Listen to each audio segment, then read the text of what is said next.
अगर आप खाली बैठे हो ना तो ये किसी वरदान से कम नहीं है। खाली वक्त जो है हमें दो रास्ते दिखाता है, या तो इसी तरह वक्त बर्बाद करने का या फिर खुद को बदल कर नई ज़िंदगी को नया डायरेक्शन देने का।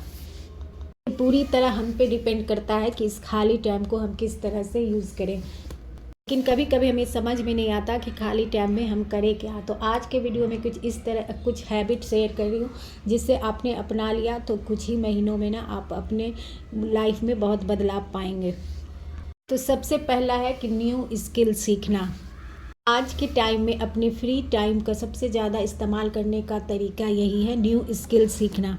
स्किल सीखने का ये मतलब नहीं है कि आपको बड़े बड़े कोर्सेज सीखने हैं, कोर्सेज करने हैं, बहुत पैसे खर्च करने हैं या कहीं बाहर जाना होगा। अगर आप चाहेंगे तो यूट्यूब पे भी जो भी स्किल आपको जिसमें भी इंटरेस्ट है वो सीख सकते हैं। जिसमें भी आपको इंटरेस्ट हो वो आप सीख सकते हैं यूट्यूब पे धीरे धीरे, कम से कम डेली 15 मिनट भी। तो इसका फ़ायदा ये होगा कि उस काम में आप अच्छे होते जाएंगे और कभी आप इतने अच्छे हो जाएंगे तो फिर वो आपके लिए सिर्फ शौक नहीं रहेगा बल्कि वो आपका काम, ग्रोथ और पैसे का भी बन जाएगा।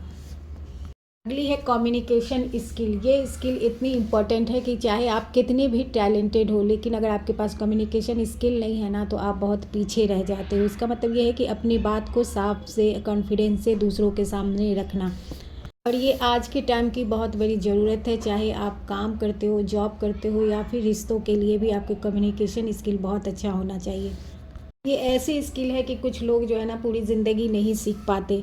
कम्युनिकेशन स्किल का मतलब सिर्फ बोलना नहीं है, बल्कि मतलब इसका मतलब है कि कैसे बोलना है, कितना बोलना है, कब बोलना है और किस तरह से बोलना है, किस टोन में बोलना है।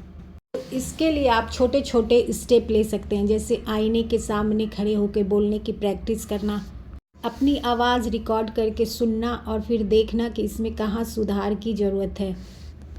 किताबें पढ़ना, नए नए वर्ड सीखना ताकि आपकी वोकैबुलरी और मजबूत हो सके। सबसे ज़रूरी, बातचीत करते समय सामने वाले को ध्यान से सुनना, कि सिर्फ अपने ही नहीं बोलना। धीरे धीरे आप देखेंगे कि आपके बोलने में पॉजिटिव बदलाव आ रहा है। याद रखिए, अच्छी कम्युनिकेशन स्किल सिर्फ कैरियर ही में नहीं बल्कि रिश्तों में भी बहुत मददगार होती है। ये आपको कॉन्फिडेंट बनाती है, समझदार बनाती है और लोगों के बीच आपको इम्पैक्टफुल बनाती है। गोल सेट करना और इसका रिव्यू करना। अगर हम बिना प्लानिंग के लाइफ को जीते जाएंगे तो हमारा टाइम बर्बाद होगा और लाइफ को कोई डायरेक्शन नहीं मिल पाएगा कि आगे हमें करना क्या है। इसलिए हमें गोल सेट करना और उसे रिव्यू करना, उसे देखना बहुत इम्पोर्टेंट है। का ये मतलब नहीं होता है कि कोई बड़ा ही गोल कुछ भी करना है, उसके लिए हमें ना 2-6 महीना का गोल बनाना है कि अगले 6 महीने में हमें क्या करना है। और सिर्फ गोल बनाने से काम नहीं चलेगा, उसे देखना भी होगा कि हमने उसमें कितना काम किया।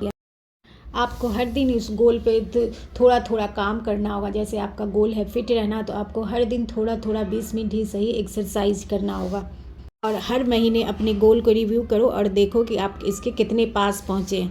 याद रखो, छोटे छोटे कदम डेली उठाओ, कंसिस्टेंट रहो, इससे बड़े बदलाव जरूर आएंगे।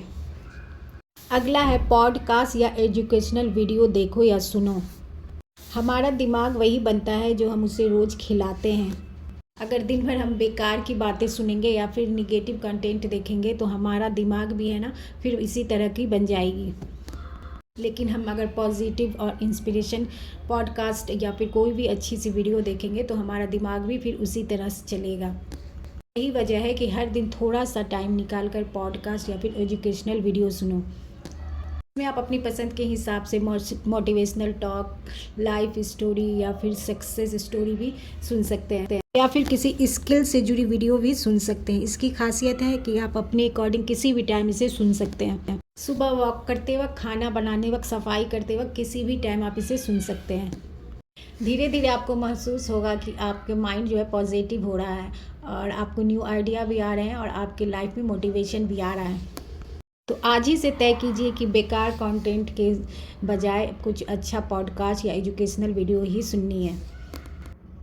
तो यहाँ मैं ना शीट मास्क लगा रही हूँ। ये है कोरियन शीट मास्क जो बहुत ही अच्छा होता है। शीट मास्क बेसिकली इसमें ये शीट मास्क होता है जो सीरम में पूरा उस तरह से डूबा हुआ होता है और काफ़ी अच्छा है। बस इसे लेके अगर आपका स्किन जैसे कि अभी सर्दियों के बाद बहुत ज़्यादा ड्राई हो जाती है स्किन, तो उस पर आप लगा के 10 मिनट भी रख देंगे ना और तो बहुत अच्छा ये हाइड्रेट हो जाता है, स्किन जो है ना मॉइस्चराइज हो जाता है। तो बस इसे 10 मिनट ही रखना होता है और इसके बाकी सीरम से बाद में मसाज कर लेना होता है। तो ये कोरियन वाला आजकल बहुत ज़्यादा तो बहुत ट्रेंड में है आजकल।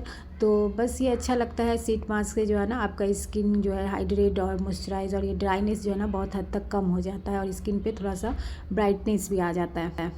अगला है डेली वर्कआउट। तो हम सभी चाहते हैं कि हमारा बॉडी हेल्दी और माइंड जो है फिट रहे, लेकिन हम लोग कितनी कोशिश कर पाते हैं, बहुत कम। अगर आपके पास फ्री टाइम है तो आज से ही ना थोड़ा थोड़ा करके स्टार्ट कर दीजिए वर्कआउट।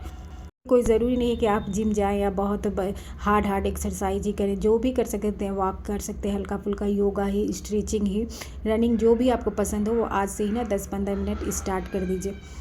आप डेली थोड़ा सा भी इस टिप्स पे टाइम देते हैं ना वर्कआउट पे, तो आप देखेंगे कि आपको जो है ना थकान भी कम होगी, नींद भी अच्छी आएगी और आप जो है ना बहुत एनर्जेटिक फील करेंगे। सबसे अच्छी बात कि अगर आप फिट रहेंगे ना तो आपकी सोच खुद ब खुद पॉजिटिव होने लगेगी।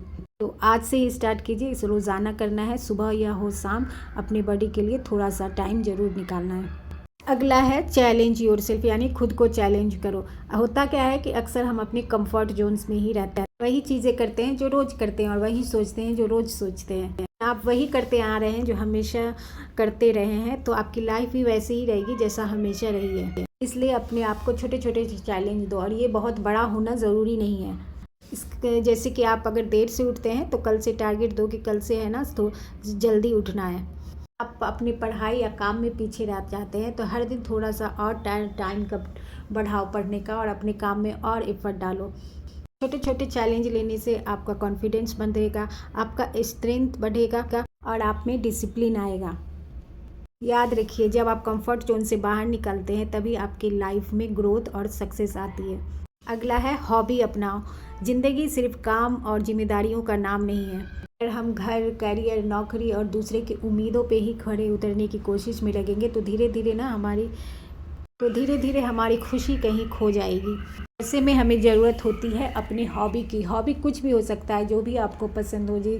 अगर आपको लिखना, कलर, पेंटिंग, कुकिंग, गार्डनिंग, कुछ भी हो सकता है। इसका हॉबी का मतलब ये होता है वो काम जो अपनी खुशी के लिए करते हैं। हॉबी जो होते हैं छोटे छोटे काम आपको अंदर से रिलैक्स करते हैं और आपके मन को हल्का करते हैं। पसंद का कोई काम करते हैं तो आपको दिमाग से पॉजिटिव हार्मोन रिलीज होता है और आप जो है ना स्ट्रेस फ्री होते हैं और आपको अंदर से सुकून मिलता है। वजह है जिन लोगों के लाइफ में हॉबी होता है वो ज़्यादा खुश और बैलेंस्ड रहते हैं। तो इसके लिए आप दिन चाहे कितने भी बिजी रहते हो, दिन में थोड़ा सा टाइम या हफ्ते में कुछ वक्त ज़रूर अपने लिए निकालिए, अपने हॉबी के लिए निकालिए। याद रखिए ये टाइम सिर्फ आपका है। हॉबी सिर्फ आपको खुश नहीं करती, ये आपकी क्रिएटिविटी और आपकी पर्सनालिटी को भी निखारती है। अगला है बुक रीडिंग। ये आदत छोटी लग सकती है लेकिन इसका असर ना बहुत गहरा होता है।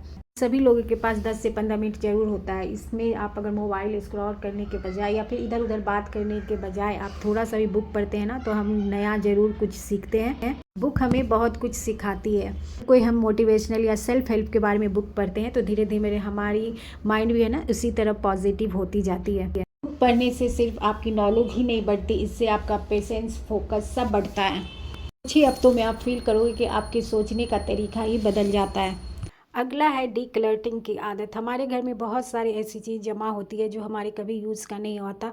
बहुत सारी चीज़ें हम इसलिए जमा कर लेते हैं कि हम इसे कभी यूज़ कर लेंगे, लेकिन वो यूज़ नहीं होता। इससे घर भी भारी भारी लगता है और माइंड भी जो है ना पूरा जकड़ा हुआ लगता है। तो इसलिए जब भी आपको खाली समय मिले तो आप जो है ना डिक्लटरिंग थोड़ा थोड़ा भी कर सकते हैं। ये ना मैं दम का चिकन बना रही थी, सारी चीज़ों को मिक्स करके मैरिनेट करके आधा घंटा के बाद उसे बस दम पे धीमा आंच पे पका देना। बहुत ही टेस्टी है ना हैदराबादी दम का चिकन बन के रेडी होता है। तो बस ये था आज का मेरा छोटा सा वीडियो पसंद आए तो प्लीज़ लाइक करिएगा, चैनल को सब्सक्राइब करिएगा। मिलूंगी नेक्स्ट